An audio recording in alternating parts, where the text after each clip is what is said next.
এই শুন, সবার দ্বারা দ্বারা গিয়ে বলবি এবার নির্বাচনের জন্য ভোটটা আমাদেরকে দেয়। নেতা সাহেব, পিয়ার নামে কি একটা নির্বাচনের নাম শুনতেছি? এরা যত সিস্টেমে বাইর করুক না কেন, কিভাবে ক্ষমতায় যেতে হয় এটা আমাদের ভালো করে জানাস। নেতা সাহেব, রাইতের সিস্টেমাটিক। হেই, কানের নিচে দিয়ে একটা দিমু, তোদের কারণে দলে যত সব বন্ধ মান। ওই দেখ মুরব্বী চাচা বসে আছে, তাকে গিয়ে দাওয়াতটা দিয়ে আসি চল। সালাম আলাইকুম মুরব্বী চাচা, কি অবস্থা? ওয়ালাইকুম আসসালাম। এদিক দিয়ে যাচ্ছিলাম, ভাবছি আপনাকে দাওয়াতটা দিয়ে যাই। চাচা, এবার সন্ত্রাস এবং চাঁদাবাজ মুক্ত দেশ গড়তে হলে ভোটটা আমাদেরকে দিন। তাই নাকি ভাতিজা?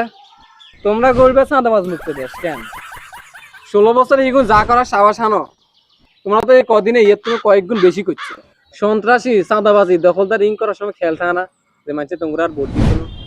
শুনো ভাতিজা, দুইটা দল রে তো দেখলাম, ভোটও দিলাম। এবার মরার আগে আল্লাহর জমিন আল্লাহর দিনগান প্রতিষ্ঠা দেখেছি তো ভাতিজা। মুরব্বী, দেখে তো মনে হয় আপনাকে 5 ওয়াক্ত নামাজ পড়েন। আপনার নামাজ তো আল্লাহ পর্যন্ত পৌঁছাবে না। আপনার তো আমাদের প্রতি কোনো ইমানে নাই। আর আমরা হারাম খাওয়ার লোক না, কথা একটু ভেবে চিন্তে করি। তোমাদের দলের 99% লোকের তো সমস্যা, তোমরা হালাল হারাম বুঝো। বেশি কথা কন চাচা, 99% লোকের কারণে আপনি আমাদেরকে খারাপ বলতে পারেন না। কই সেদিনও তো কালামানিকে আপনার জমি বাবদ 2 লক্ষ টাকা চাঁদা চাইছে, তখন তো কিছু বলতে পারেন নাই। আমি একমাত্র আল্লাহর ইমানদার বান্দা, আপনার 2 লক্ষ টাকা বাঁচাই দিছি। বাজান, টাকা তো নিতে পারে নাই ঠিক আছে, কিন্তু জমি তো অন্য ওদের দখলে রয়ে গেছে। আরে মিয়া, জমি দখল করলে কি হয়েছে? টাকাটা তো আমি বাঁচাই দিছি।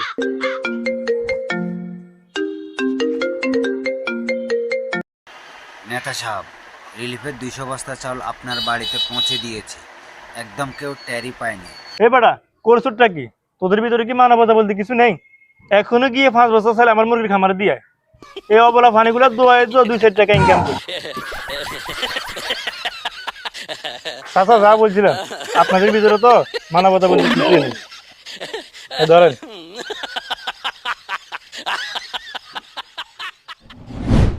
সাইয়েরও জেঙ্গা, বুঝছি চাচার হাতে একটু বেশি। ধরেন, আপনার তো ঘাস কাটা ছাড়া আর কোনো কাজ নাই। ওদিকে আমার জন্য হাজার হাজার নেতা করে মঞ্চ অপেক্ষা করতেছে। তোদের সাহস তো কম না? দাঁড়া, তোদের আর ঠিক আছে, আমার সময় থাকতে ভালো হয়ে যাও, সময় থাকতে ভালো হয়ে যাও। সংগ্রামী উপস্থিতি, এখন আপনাদের সামনে বক্তব্য রাখবেন বাংলার মাটি ও মানুষের নেতা, বীর সৈনিক, শাহবাগী চেতনাবাজ, মুজিব সেনা, ভয় করে না বুলেট বোমা। এখন আপনাদের সামনে বক্তব্য রাখবেন গরিবের বন্ধু, স্বৈরাচারে আতঙ্ক, মোহাম্মদ জাকির ভাই। আমাদের অ্যাকশন, ডাইরেক্ট অ্যাকশন, আওয়ামী লীগের অ্যাকশন, ডাইরেক্ট অ্যাকশন। জয় বাংলা, জয় বঙ্গবন্ধু। সম্মানিত উপস্থিতি, আসসালামু আলাইকুম। আপনারা সবাই কেমন আছেন? আশা করি ভালো আছেন।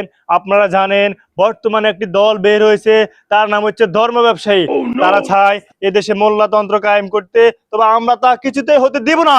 আমরা একমাত্র আল্লাহর মনোনীত দল, যে দল ক্ষমতায় আসলে সকল মানুষ নিরাপদে থাকবে। চাঁদাবাজি, টেন্ডারবাজি, সিনা ব্যভিচার কিছুই থাকবে না। তাই উগ্রবাদীকে ভোট না দিয়ে একমাত্র আমাদেরকে ভোট দিবেন। ওরা জানে না আমরা যদি প্রস্রাব করে দিই তারা বঙ্গোপসাগরে পড়ে যাবে। এরা মাদ্রাসাতে ধর্মের নামে গরিব ছাত্রদেরকে জঙ্গিবাদী শিখায়। তাই সকল মা বোনদেরকে বলবো, আপনারা কোন আলেম ওলামাকে ফেটে ধরবেন না। গুরুত্বপূর্ণ পয়েন্ট চলতেছে, হুজুরকে বলবেন না 5 মিনিট পর আজান দিতে। আচ্ছা, আজানের সমস্যা নেই। সংগ্রামী ভাই সব, আমাদের নবীর নাম আমাদের আমাদের আচ্ছা যাই হোক, একটা হবে। মানুষ আমার নবীর দেশে কেন হজ করতে যায় আমার মাথায় ধরে না। আমাদের দল করবেন, এমনি জান্নাতে চলে যাবেন। মোল্লারা বলে আমাদের নাকি ধার্মিক জ্ঞান নাই, তারা আমাদের সাথে আসুক, আমাদের সাথে বসুক।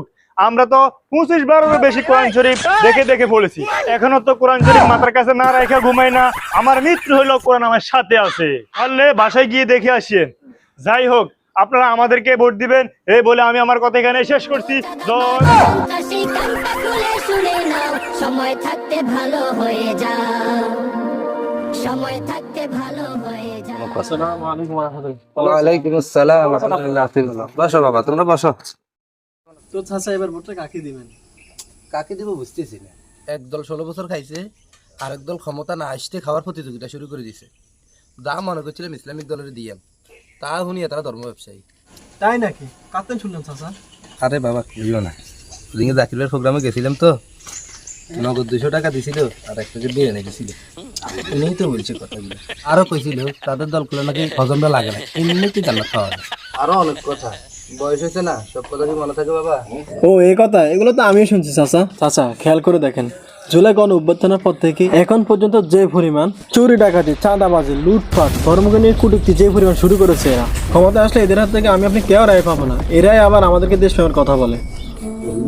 তা তো দেখতেছি, এরা টাকার জন্য সাধারণ মানুষগুলোর কি নিষ্ঠুরভাবে হত্যা করতেছে। চাচা মা বোনদের নিরাপত্তার কথা কি আর বলবো, দর্শন তো এদের কাছে পুতুল খেলার মতো হয়ে গেছে।